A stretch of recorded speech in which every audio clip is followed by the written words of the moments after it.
Dans les locaux des éditions Livre Opinion, un écrivain en herbe est en visite d'affaires. Joseph Rodrigue Ilboudo est venu faire éditer son livre. Il s'agit d'un guide pratique dans lequel ce médecin généraliste souhaite partager ses expériences en matière de prise en charge de malades mentaux. Présentement au pays, dans les différents coins du pays, on rencontre ces genres de cas. Et puis il y en a plein, les parents en souffrent. Donc j'ai écrit ce guide-là pour aider les parents, aider toutes les familles qui en ont besoin à s'en sortir, car il y a des différentes techniques qu'ils peuvent appliquer pour sauver leurs enfants qui sont dans des situations un peu bizarres. Après réception et lecture du tapuscrit de l'auteur, la maison d'édition juge le livre recevable. Un contrat est alors établi entre les deux parties. Lorsque vous éditez chez nous, nous on met à votre disposition un certain nombre de contacts, des librairies et des partenaires pour vous faciliter à écouler vos produits. Bon, peu importe le contact, si vous signez un contrat à compte d'auteur, c'est ce que nous faisons. Mais si c'est à compte d'éditeur, là on prend en charge la promotion et la vente. Et maintenant, vous faites le compte avec nous chaque trimestre. Voilà. 3 jours plus tard, le travail éditorial débute avec d'abord la correction du livre. La page 105, le dernier paragraphe. Voilà. Une tâche minutieuse qui demande beaucoup de concentration de la part des correcteurs. Parce que vous voyez que c'est un peu parfois compliqué de comprendre un peu souvent ce que l'auteur veut dire. Il y a des incohérences d'idées comme j'ai déjà souligné.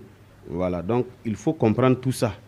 Voilà. Mis à part ça, il y a des fautes d'orthographe, des fautes grammaticales, voilà, parfois même des fautes de conjugaison, tout ça. Voilà, donc c'est vraiment très minutieux. Pour cet ouvrage en particulier, la phase correctionnelle ne prendra que 4 jours. Nous ne prenons jamais le risque d'imprimer un livre sans le soumettre à notre comité de lecteurs. Ça, jamais on ne le fait pas. L'édition d'un livre est un processus difficile. C'est un long travail à la chaîne, indique le responsable des éditions Livre Opinion. Après les corrections, direction maintenant l'imprimerie.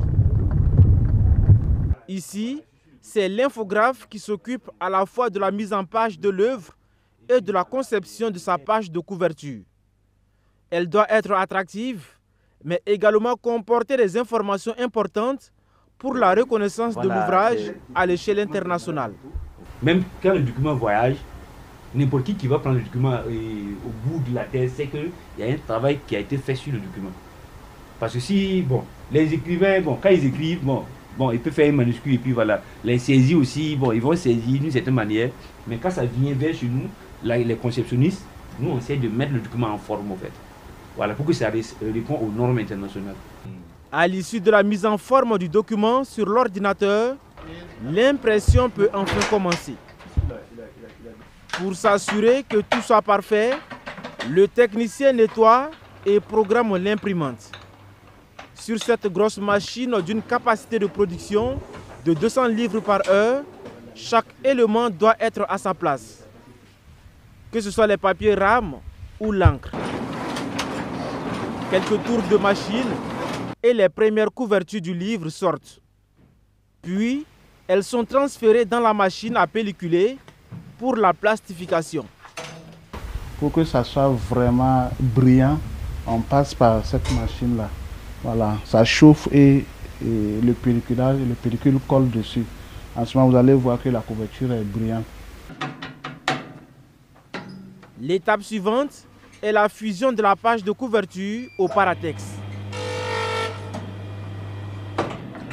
Ce processus est appelé le collage.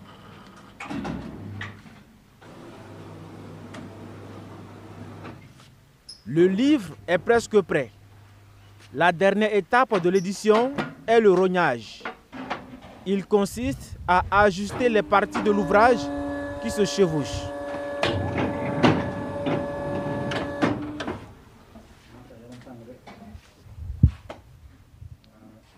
La prochaine étape, l'auteur doit lire. Ok, il doit prendre pour regarder, lire, et puis il va signer dessus. Et il va signer BAT. Il va écrire BAT, ce qui signifie bon à tirer, le BAT. Il va signer, puis il va signer.